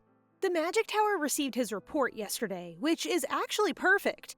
But Pierce is concerned because Jeremiah is not planning to use nervous system magic, prompting the little boy to argue that he is simply waiting for Loretta to wake up on her own, and that he ensures Loretta's body does not become overly exhausted. However, Pierce reminds him that the client is only a child, and a child's mind may develop quickly. So if Loretta fails to be guided by a magician right away, she may get lost in her memories. Pierce then speaks authoritatively, claiming that they can no longer wait for Loretta to return on her own, and that he is now taking over the task from Jeremiah to maintain the reputation of the Magic Tower's name and the safety of their client. As a result, Jeremiah pleads with his superior not to take the task from him, reasoning that this is his one and only opportunity to earn the title of magician. Suddenly, the Duke interrupts their conversation and formally requests that Pierce give Jeremiah another chance. But Pierce cannot comply because the order comes from the Tower Master himself, leaving the Duke with no choice but to block him access to his daughter's room. After that, he gazes at his son with a tearful face and a bitter smile, as he truly wants him to succeed in his goal of becoming a magician so that he can drop his Baldwin surname. Jeremiah trembles as he believes his father really plans on removing him from his family. But Wayne quickly denies this and clarifies with a smile that, while they may have different views, as his father, he will always want to support him, causing this young boy to bite his lips in frustration. Jeremiah leaves the room and meets Ronnie outside, who promptly apologizes for eavesdropping, but like their father, wants to help him in any way he can because they're brothers. The situation escalates to the point where Jeremiah becomes extremely angry, and he violently seizes Ronnie's shirt while yelling that he has never considered him a brother. Ronnie, my poor baby, simply wants to get closer to you, though. Ronnie, being the kind-hearted child that he is, simply assesses Jeremiah's distress and decides to apologize, which causes Jeremiah to feel bad and run away. In the meantime, Melody is reading a book to Loretta in her room when Jeremiah slams the door open and demands her to leave. Don't tell me this boy's going to lash out at his little sister. Melody doesn't understand why he looks so angry, but what surprises her even more is when the unconscious Loretta holds her hand so tightly that her fingers turn red from the grip, prompting Jeremiah to sigh and explain that he's going to cure Loretta now. So if she continues to hold hands with Loretta, she'll be affected by his power. He expects Melody to not understand what he just stated, but to his surprise, Melody quickly catches up and realizes that if she maintains physical touch with Loretta, she'll be able to get into Loretta's memories as well. For a slave trader's daughter who did not receive a decent education, he cannot believe Melody knows so much about magic. So he explains that if she's lucky, she will only be able to see Loretta's memories with him, but if not, she'll be dragged into Loretta's mind and never wake up again. Melody resolves not to let go after realizing that Loretta holding her makes Loretta feel more stable, which frustrates Jeremiah because she keeps acting as if it is nothing, while in fact, if things go wrong, she may not return. But he stops short when Melody reassuringly says that she would muster the courage to change the present without magic, as this is her sole option for helping. Well, it appears that Our Lady here has some power within that she's unaware of, because although Jeremiah can detect that it is not much, he can still feel the magical aura from Melody. He continues to act grumpy, but he does assure her that he will not allow her to be sucked, which makes her very pleased. And she suggests that he chat to Loretta when he sees her so he can see how adorable his little sister is. Without any more delay, they begin holding hands, and Jeremiah finally enters his little sister's mind. Meanwhile, at the, Leaning Tower of Magic, one of Master Owen's colleagues tries to persuade him to give Jeremiah, aka his favorite student, another chance, because she believes the small boy will be severely affected at the thought that Owen did not believe in him. However, rather than considering how Jeremiah feels, Owen is more worried with their client's safety, and he makes the comment that no one should look up to a wizard like him who abandoned his family. To give you some context, Tower Master Owen was originally a prince and member of the royal family, but he decided to give up his title and pursue knowledge. Oh, it explains why he has that very demure aura in him. Back to Jeremiah, he is now within Loretta's inner world, and the fact that Melody is nowhere to be found just means that she fell asleep and did not make it to Loretta, which is better for her safety and allows Jeremiah to focus on the task at hand. He is now inside a black and white mansion, puzzled as to why there isn't a single servant in Loretta's memories. Then, out of nowhere, he sees a trail of glowing flower petals, so he follows it until he reaches the mansion's front door.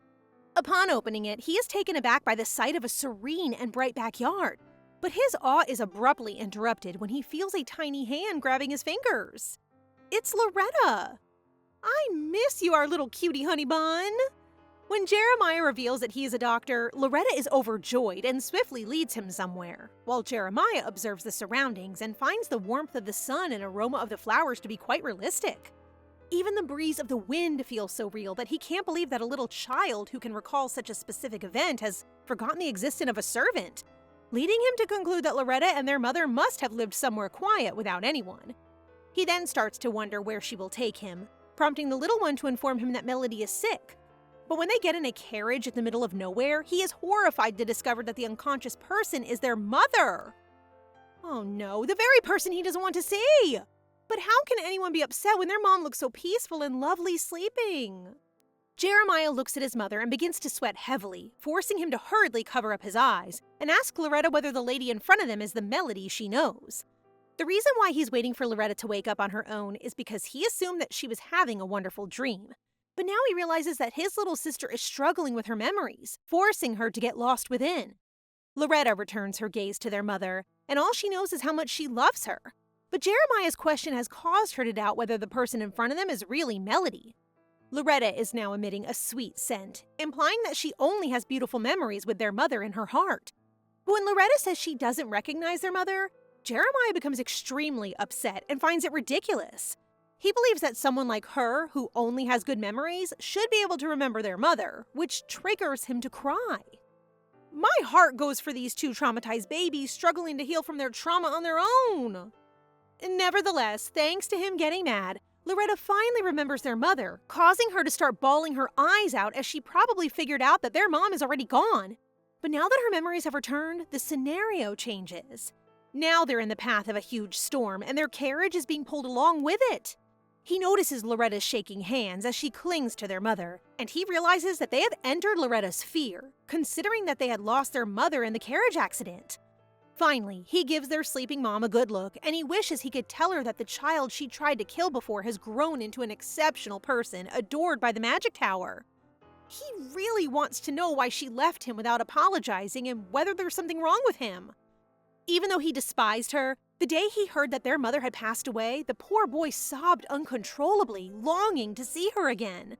He never hated her, he simply wanted to be loved by his mom. However, it's all in the past now. Their mom has passed away, and he will not allow Loretta to stay in such a terrifying dream any longer. He extends a hand to her and gently suggests that they return to the place where her loved ones are patiently waiting for her to awaken. Loretta accepts, but as soon as they hold hands, the carriage window shatters, forcing Jeremiah to use his body to shield Loretta, only to be surprised when their mother hugs and saves them.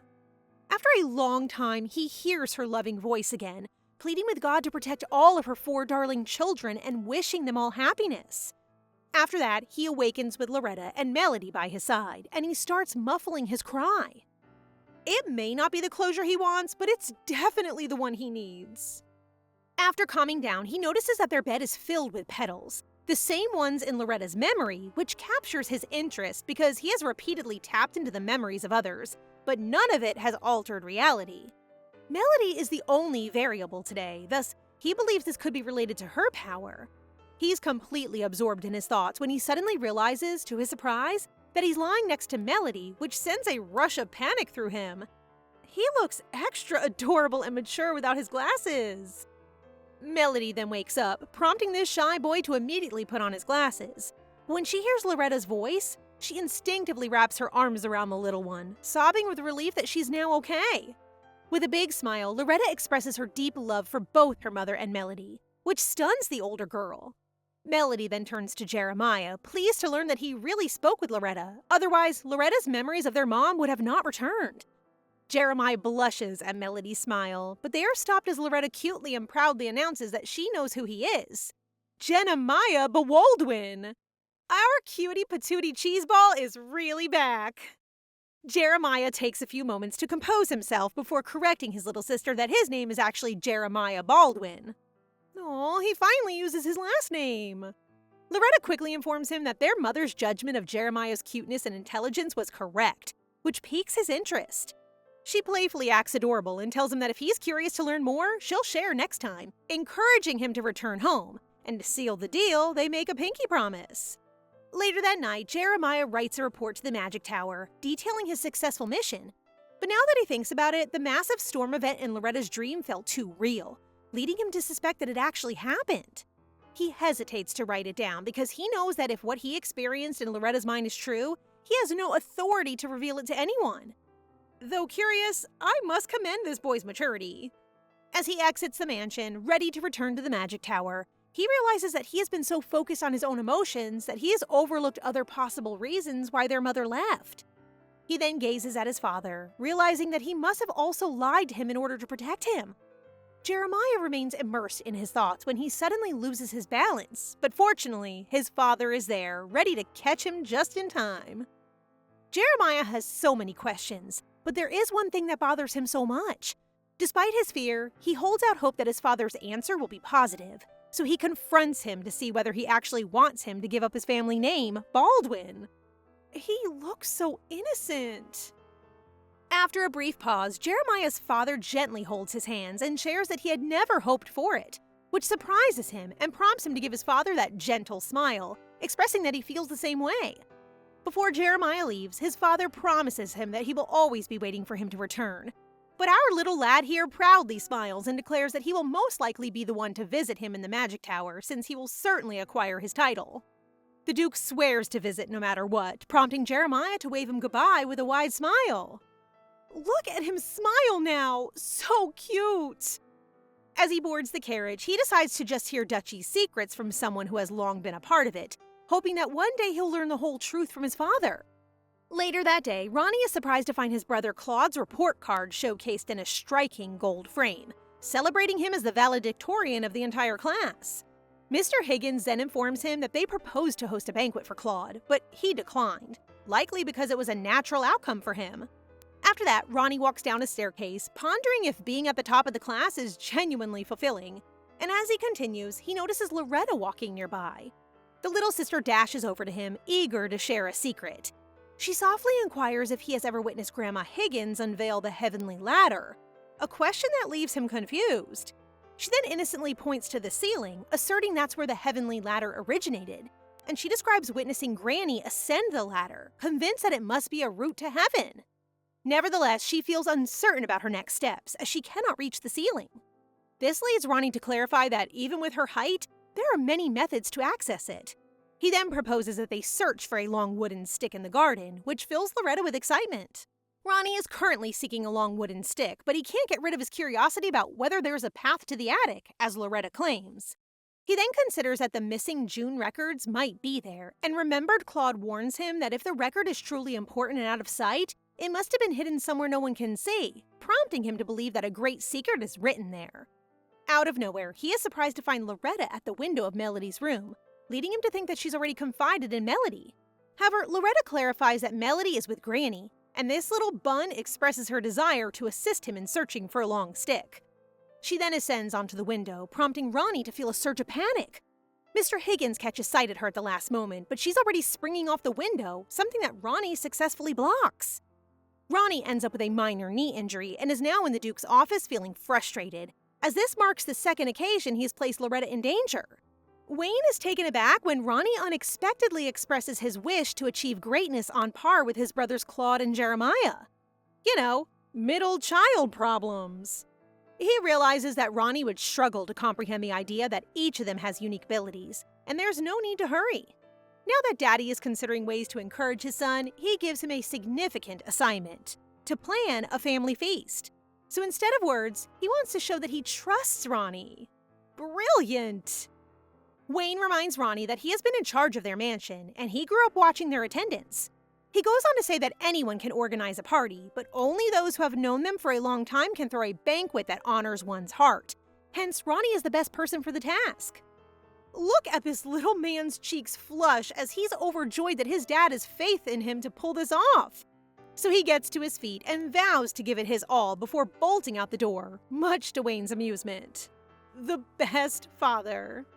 Banquet means food, so the first thing Ronnie does is read the chef's special menu book, which has information about their family's food preferences.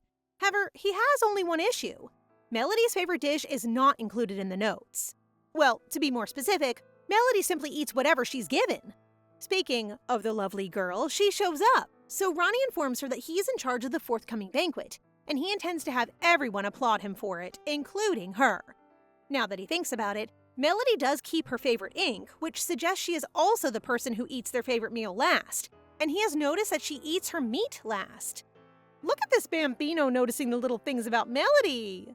When he declares that he intends to prepare a large tender meat for her at the party, Melody's eyes brighten, proving that he correctly predicted her favorite cuisine. To be loved is to be known indeed. After that, he requests her to buy herself a new dress for the feast and gives her the Duke's badge, which she may just show at the store. Mr. Mailman gives her a lift to the city, but he is concerned about how she will get home, prompting Melody to reassure him that Grandma Higgins is in a nearby yarn store, so they will simply meet up and go home together. The mailman is glad to hear that, but he urges her to be cautious because an explosion occurred recently.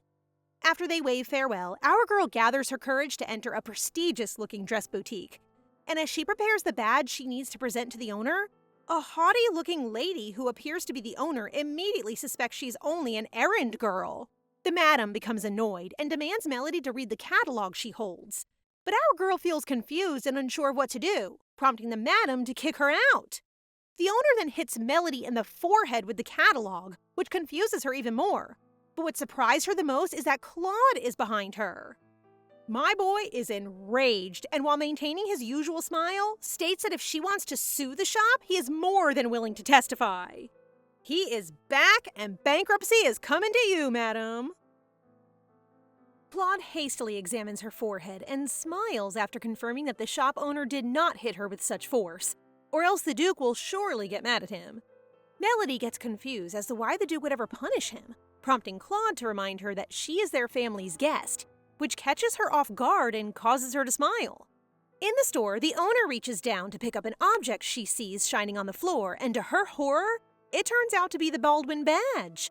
She hurriedly opens the shop door to call Melody, and despite sweating heavily, she shows her the badge she dropped and quickly bows, stating that she may request whatever clothing she desires. To the madam's confusion, Melody simply begins reciting the lines she read from their catalog earlier, smilingly explaining that she does not want people to think she cannot read. While keeping her head held high, our girl explains that she wants her first formal dress to be associated only with good memories. But because the madam has already tainted it with her previous bad actions, she cannot possibly purchase the dress from her. As Melody asks the madam to return the badge to her, she flashes that sophisticated grin, making the owner feel horrible and leading her to apologize. She really handled that with grace. Claude and Melody are now strolling through the city, and he is pleased that she used the badge to her advantage, while Melody feels embarrassed by what she has done. Following that, Claude beamingly declares that he knows an amazing clothes store, which she follows, but later regrets because the dressmakers are so enthusiastic that she has no choice but to keep trying on different dresses. Claude can hear the ladies having fun behind the curtain, so he asks Melody if she can show him her dress as well. But it is a no-no, since she knows he will just make fun of her. Instead, she just asks how he discovered this wonderful ladies' dress shop, and learns that Claude was looking for the best dress shop where he could buy only the best for his baby sister. I almost forgot that this guy is a simp for Loretta. It appears that he has been looking for shops today as well, which is how he found her. Then he reaches behind the curtain to give Melody a hair ribbon, an unexpected and lovely gift that our girl loves. I'm torn between shipping our girl with Claude or Ronnie. Speaking of Ronnie, he receives a letter from Jeremiah, and before opening it, assumes it is an apology for the day his little brother yelled at him. Ronnie is relieved that he would receive a letter from Jeremiah because the two of them haven't had the opportunity to speak since that day. The letter informs Ronnie that Jeremiah is now a real wizard and is now tasked with guarding the prison gates. However, Ronnie is let down by the last paragraph, which states that the letter is not an apology but rather a rejection of his invitation to the banquet. It breaks my heart to watch little Ronnie in pain. After purchasing her dress, she says her goodbyes to Claude and prepares to meet Granny Higgins at the yarn shop. But our guy here refuses, insisting that she repay his services today by going for a walk together. Melody agrees, and while they walk, Claude brings up the topic of Jeremiah visiting their mansion and helping Loretta regain her memories of their mother. He then asks if Jeremiah has ever contacted her separately following his visit, which she quickly denies, leaving her wondering what happened to Jeremiah. This prompts Claude to reveal that he reviewed Jeremiah's mission report, and upon discovering that it was missing specifics, concluded that it had something to do with the secret he had been attempting to figure out for a long time. He assumed Jeremiah had discovered something related to their mother's death, so he asked his younger brother about it, and most likely because he was so desperate to hear the truth, he ended up hurting Jeremiah with his words. I must say, Jeremiah can really keep a secret. According to the novel, 6 years ago, the Duchess left the mansion without telling the Duke and concealed her pregnancy from him. The Duke couldn't bring himself to inform their children, which is why he lied and claimed that their mother was not feeling well. But it was only a matter of time until the young Claude suspected something was wrong. This must have been a lot for Claude to bear, so Melody tells him he doesn't have to put up a brave front around her because she isn't his adorable little sister who needs him to protect her. Her words of comfort catch him off guard, and he can't help but smile rosily as he reminds her that she is still a child herself, but that he appreciates her. After that, he sees a little girl selling flowers, so he buys one for her as a thank you for her kind remarks, which Melody gratefully accepts. As they continue walking, they are surprised to come across Isaiah, who appears to be cradling a baby. And no, it's not his baby, but the only survivor of a nearby explosion. Isaiah is assigned with babysitting, but it refuses to stop crying, so they end up walking far away from the scene, which makes him cry as well. Thankfully, Claude is very knowledgeable about children, so he volunteers to hold the baby as Isaiah stretches his back and explains that, being the only witness, they may have to peek into the baby's memories. He then starts acting cutely, informing Melody that he has been writing letters to his mother so she should praise him, prompting her to begin patting his head. But that cute moment is interrupted short by Claude, who wonders when he would return to his squad. Seeing that the Central Prison Knights are supervising the scene rather than the fire department, Claude assumes that the incident was caused by Iphices, individuals who have broken magical vessels. Their mana bursts without warning, causing them to burn or explode everything, which is why they are regarded as cursed monsters. In the meantime, Ronnie pays a personal visit to his younger brother at the Central Prison in an effort to convince him to join them for their banquet. Despite his pain, my sweet boy is still reaching out. After he asks Jeremiah whether he isn't comfortable going because of something, Jeremiah finally admits that it is Claude.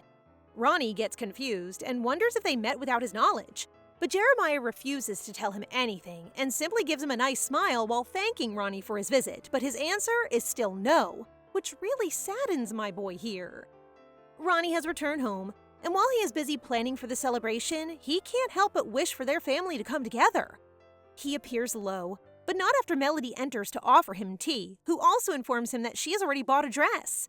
Ronnie's mood brightens, and he proudly announces that he has made preparations for her at the celebration. I really enjoy seeing him smile. After that, he asks if she had a good time shopping, which reminds her of the arrogant owner. But she knows Ronnie will be furious, so she decides to lie and say everything went great.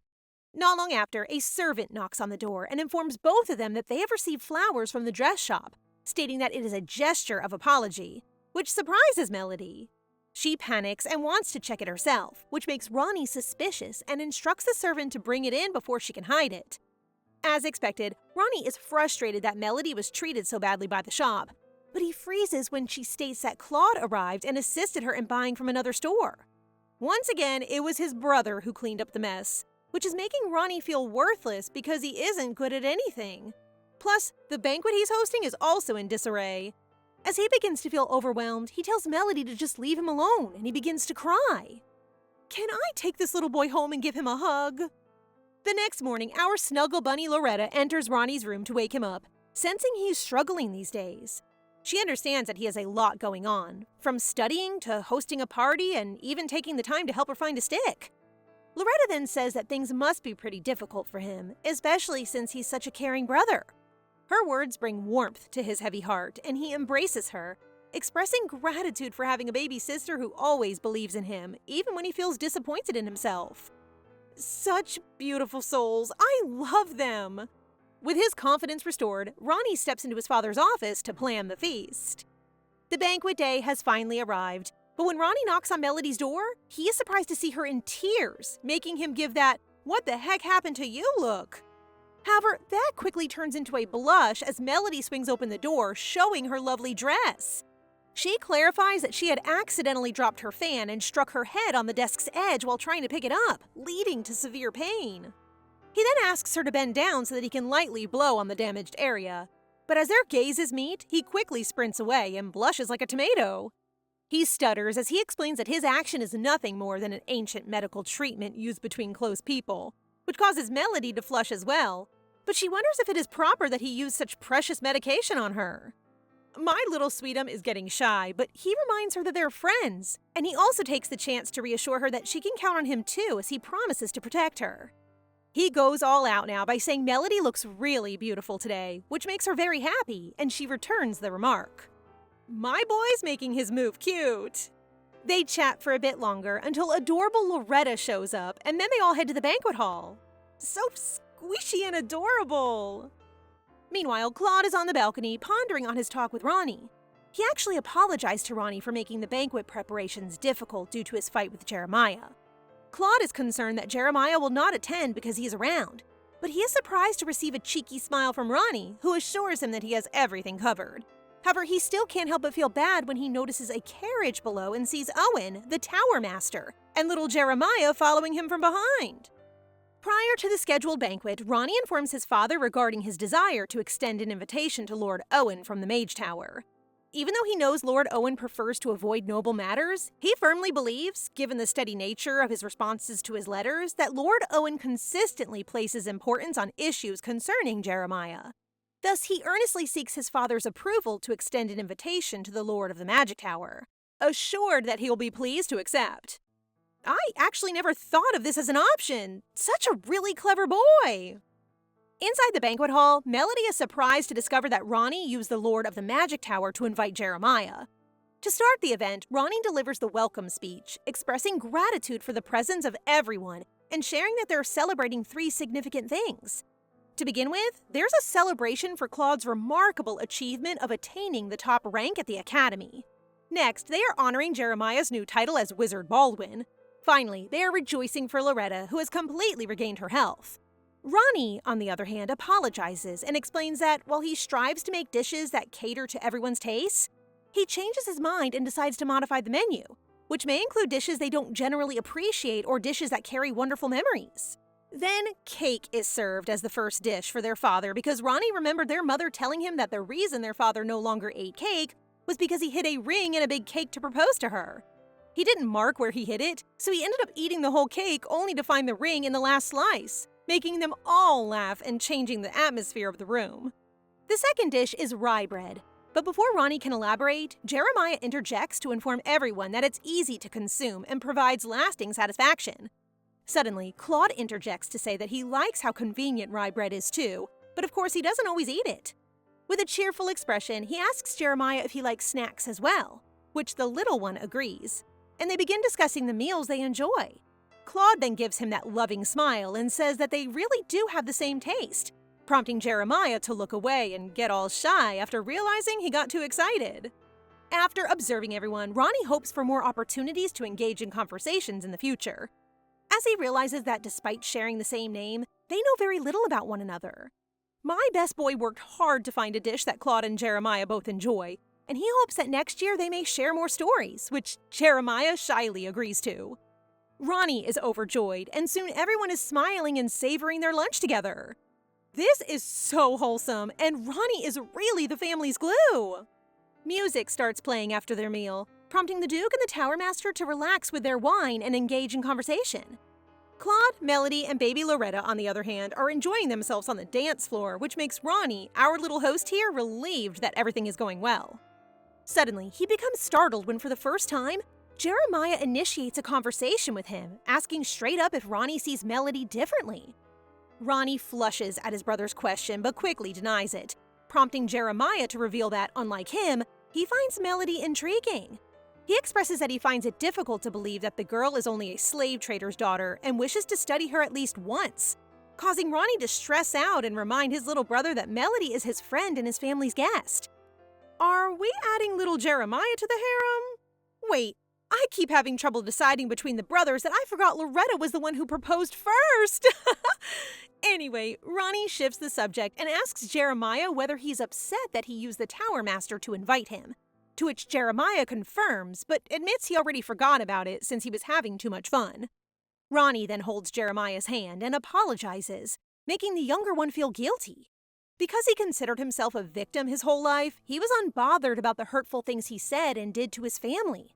However, it has recently begun to concern him, and he has decided to finally be upfront about his feelings. So he bows to his brother and apologizes for saying awful words that he didn't mean to say.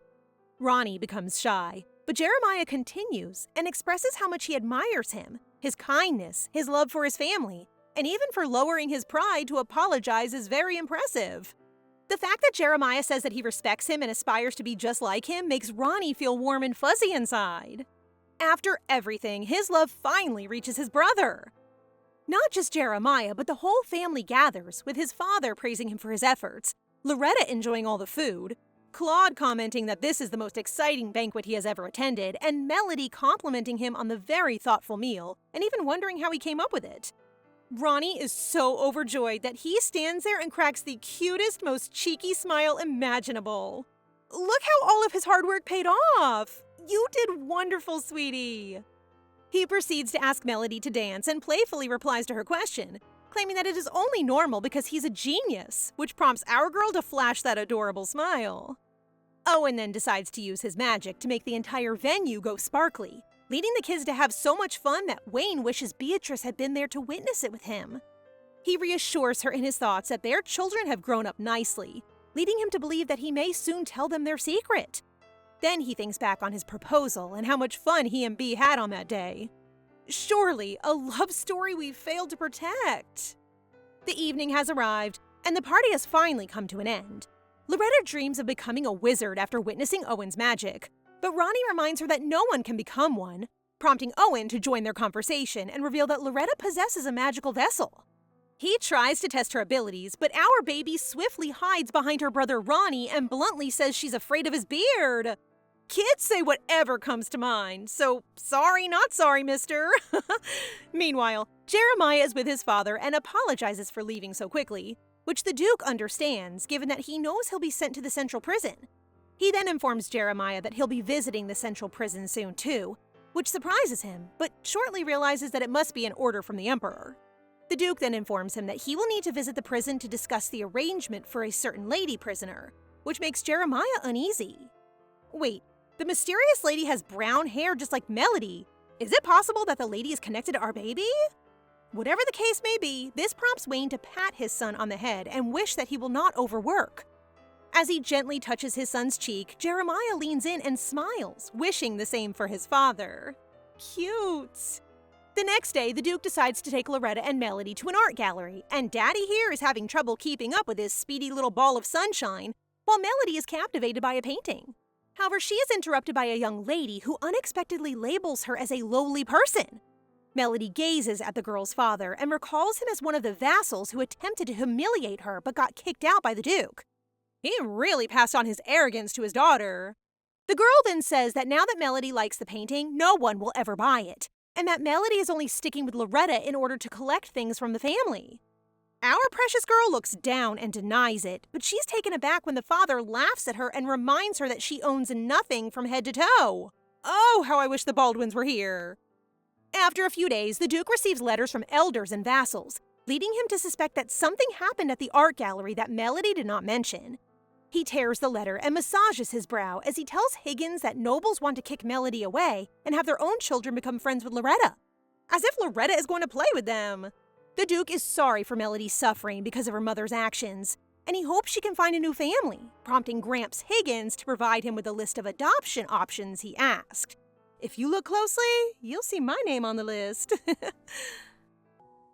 So guys, what do you think of this story so far?